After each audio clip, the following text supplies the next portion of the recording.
Hello everyone. आज हम देखेंगे एक RL circuit, series RL circuit. उसमें अगर फ्रीक्वेंसी डोमेन में यदि हम उसे सॉल्व करते हैं तो किस तरह से होता है।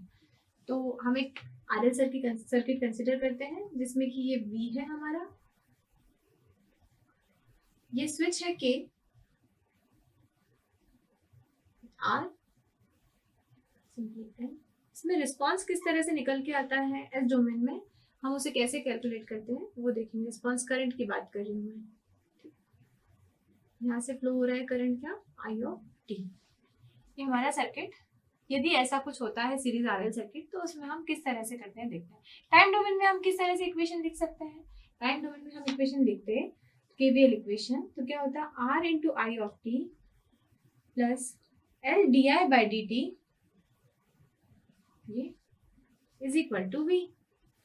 ये हमारा टाइम डोमेन रिप्रेजेंटेशन हो गया। इसी को यदि मुझे फ्रीक्वेंसी डोमेन में कन्वर्ट करना है तो मैं क्या करूंगी, आर का तो सेम ही रहता है, हमने देखा था अभी थोड़ी देर पहले, आर आई ऑफ एस, इसको इस तरह से लिख सकते हैं।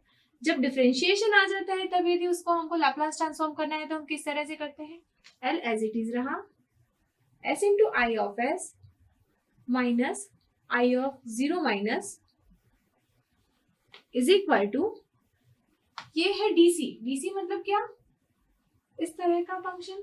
इस तरह के फंक्शन के लिए हमने देखा था कोई कांस्टेंट वैल्यू का फंक्शन है k, तो उसका लाप्लास ट्रांसफॉर्म क्या होता है k बाय एस। उसी तरह से ये v वैल्यू का कोई फंक्शन है या कोई सिग्नल है, उसका लाप्लास ट्रांसफॉर्म क्या हो जाएगा, v बाय एस।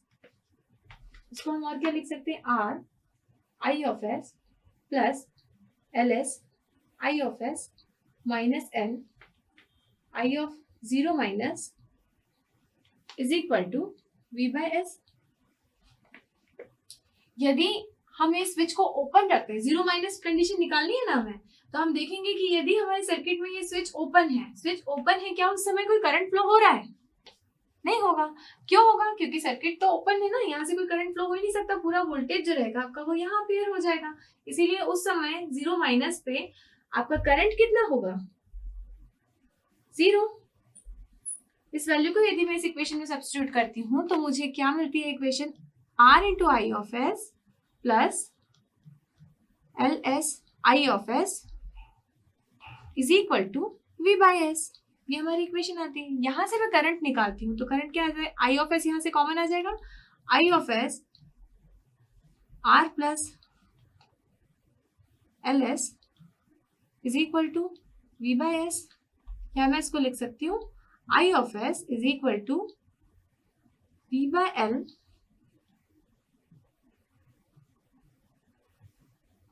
यहाँ से मैंने L को कॉमन ले लिया तो क्या हो गया, R by L हो गया, और यहाँ पर भी 1 by L हो गया।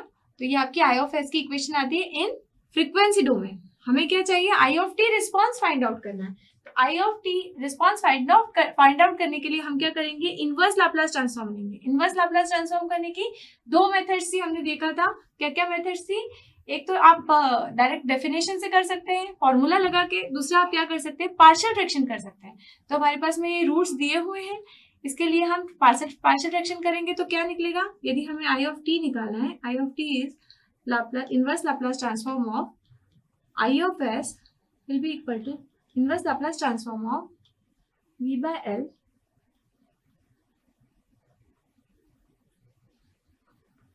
इस टर्म को मैं क्या लिख सकती हूँ, पार्शियल फ्रैक्शन यदि मुझे करना है तो पार्शियल फ्रैक्शन करने के लिए मैं इसको क्या इस तरह से लिख सकती हूँ, ये तो हमारी टोटल है, it should equal to some a upon s plus some b upon s plus r by l। इसको हम इस तरह से भी लिख सकते हैं।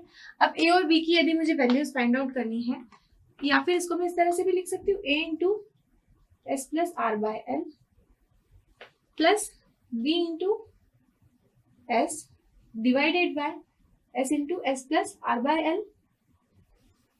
इन दोनों को अगर मैं कंपेयर करती हूँ तो ये हमारा कैंसिल आउट हो जाता है। तो मुझे क्या मिलेगा, v by l is equal to a into s plus r by l plus bs। Denominators मेरे कैंसिल हो चुके हैं। यहाँ से मुझे क्या मिलेगा, यदि मैं s की वैल्यू को minus r by l set करती हूँ इस इक्वेशन में, इस इक्वेशन में यदि मैं s की वैल्यू को -r/l सेट करती हूँ तो ये पार्ट तो मेरा हो गया 0, ये 0 हो गया, लेकिन ये बचा है तो v/l will be equal to -r/l into b। यहाँ से b इज इक्वल टू क्या मिल जाएगा मुझे, b is equal to -v/r। Similarly यदि मैं s की वैल्यू को 0 सेट करती हूँ, s इज इक्वल टू 0 रखती हूँ, तो ये टर्म मेरी हो जाएगी 0, ये 0 हो जाएगी, और यहाँ क्या हो जाएगा, v/l is equal to a into r/l। तो a की वैल्यू क्या आ जाएगी यहाँ पे, v/r। तो मैं इस इक्वेशन को अपडेट कर सकती हूँ, v/l इसको मैं और किस ढंग से लिख सकती हूँ, a मेरा क्या आया, v/r, तो v/r अपॉन s, b क्या आया, -v/r upon s plus r/l। ये मेरा हो गया पार्शियल फ्रैक्शन से एक्सपांड मैंने करके इसको रख लिया अलग अलग, a/s minus plus b by this, b मेरा था माइनस ऑफ v/r। तो यहाँ यदि मैं देखती हूँ अब ये टर्म्स दोनों अलग अलग हो चुकी है, तो क्या मैं इसका इनवर्स लाप्लास ले सकती हूँ, बिल्कुल ले सकती हूँ। Inverse Laplace of I of s will be equal to, ये टर्म हो गई आपकी 1/s का इनवर्स लाप्लास क्या था, Laplace transform of 1 is equal to 1/s। तो inverse Laplace transform of 1/s should equal to 1, तो उसके साथ में ये कांस्टेंट है, तो 1 into this minus Laplace transform of e to the power -at का क्या होता था, 1 अपॉन s प्लस a।